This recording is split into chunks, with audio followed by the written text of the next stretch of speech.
उसमें हम उनका एक टेस्ट लेते हैं HbA1c, जिसमें उसकी बॉडी का पिछले 3 महीने का ग्लूकोज का जो रिकॉर्ड होता है उसकी बॉडी सेल के अंदर, उसको देखा जाता है। इसके अलावा हम उसका एक RFT टेस्ट कराते हैं जो रीनल फंक्शनल टेस्ट होता है, और एक हम उसका CBC टेस्ट करवाते हैं ताकि ये हीमोग्लोबिन की शॉर्टेज ना हो या इसकी बॉडी के अंदर कोई और वीकनेस ना हो या कोई इन्फेक्शन ना चल रहा हो।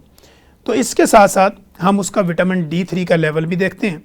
लेकिन अगर कोई पेशेंट इस कंप्लेंस के साथ रिपोर्ट होता है कि उसको शुगर कई सालों से है और वो पेशेंट क्लिनिक पे आके ये कहती है या कहता है कि सर मैं कभी कभी गोली खाती हूँ या कभी मैं इंसुलिन लगा लेती हूँ या कभी मुझे कोई दवाई लिख देता है, कभी मुझे कोई दवाई लिख देता है, तो मैं कभी गोली खा लेती हूँ कभी नहीं खाती, मुझे पता है मेरी शुगर बस कंट्रोल रहती है।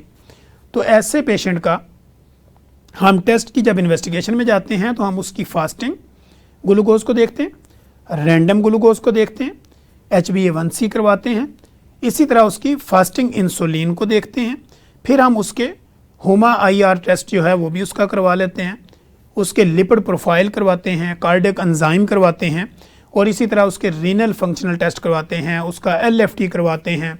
फिर उसके अलावा हम उसकी बॉडी के अंदर उसकी बॉडी के ऊपर आने वाली जो कॉम्प्लिकेशंस होती हैं इन सब को मेंटेन करते हैं अपने क्लिनिकल एग्जामिनेशन में।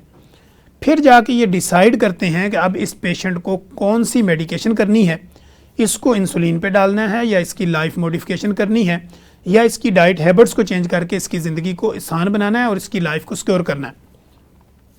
अब जब ये इन्वेस्टिगेशन हो जाती है, उसकी रिपोर्ट और रिजल्ट हमारे सामने होते हैं, फिर हम पेशेंट को 2 तरीके बताते हैं।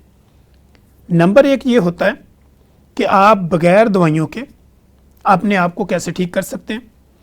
बगैर दवाइयों के जब आपने अपने आप को ठीक करना है तो आपने 10,000 स्टेप्स जो हैं यानी 10,000 कदम ये रेगुलर आपने पैदल चलना है। कंटिन्यू पैदल चलने का नाम एक्सरसाइज है या वर्जिश है या फिजिकल एक्टिविटी है। जब हम ये सवाल करते हैं तो पेशेंट आगे हमें क्या कहता है, वो कहता है डॉक्टर साहब मैं बड़ा काम करती हूँ घर का, या अगर कोई मेल है तो वो कहता है मैं मार्केटिंग करता हूँ, मैं चलता फिरता रहता हूँ, लिहाजा मेरे इतने स्टेप्स हो जाते हैं। और मेरी तरह लोगों ने अपनी रिस्ट के ऊपर ये वॉच बांधी होती है जिसमें ये आपको अपने स्टेप्स बताती है। मैं अगर यहाँ से वॉशरूम जा रहा हूँ तो भी ये काउंट करती है, मैं अगर गाड़ी से निकला हूँ ऑफिस जा रहा हूँ, ऑफिस से निकल के गाड़ी में जा रहा हूँ तो ये स्टेप्स को काउंट करती है। तो इस स्टेप्स के ऊपर मैं और मेरे मरीज़ खुश रहते हैं। वो कहते हैं डॉक्टर साहब 10,000 स्टेप्स तो हो गए, मुझे पता भी नहीं चला, मैं मार्केट गई थी, मैं घर गया था, मैंने सामान ख़रीदा, मैं ऑफिस गया वापस आया, या मैंने घर के काम किए थे, या मैं किचन में गई थी, या मैंने कपड़े धोए थे, या कुछ भी किया था, तो वो मेरे स्टेप्स काउंट हो गए, लिहाजा मैंने 10,000 स्टेप्स पूरे कर लिए। लेकिन उसके बावजूद भी मेरी बॉडी पर कोई इफेक्ट नहीं हो रहा। तो फिर हम पेशेंट को काउंसल करते हैं। ये जो वॉच है ये बेसिकली जो भी आप मूवमेंट करेंगे, जो भी स्टेप्स चलेंगे, ये उसको काउंट करेगी। लेकिन चूँकि कंटिन्यू लगातार मुसलसल 10,000 स्टेप्स 10,000 कदम का मुसलसल पैदल चलना बगैर किसी ब्रेक के, इसको हम वॉक कहते हैं, एक्सरसाइज कहते हैं। इसका इफ़ेक्ट होता है आपकी बॉडी के ऊपर, इसका बेनिफिट होता है आपके बॉडी सेल के ऊपर, आपको ऑक्सीजन मिलती है, आपकी ब्लड सर्कुलेशन बेहतर होती है। ये सारे मामला तब होते हैं जब आप 10,000 स्टेप्स, अगर हम 10,000 कदम को कैलकुलेट करें आज के दौर के अंदर अगर ट्रैक के हिसाब से, तो ये तकरीबन कोई 6 to 7 किलोमीटर बनता है।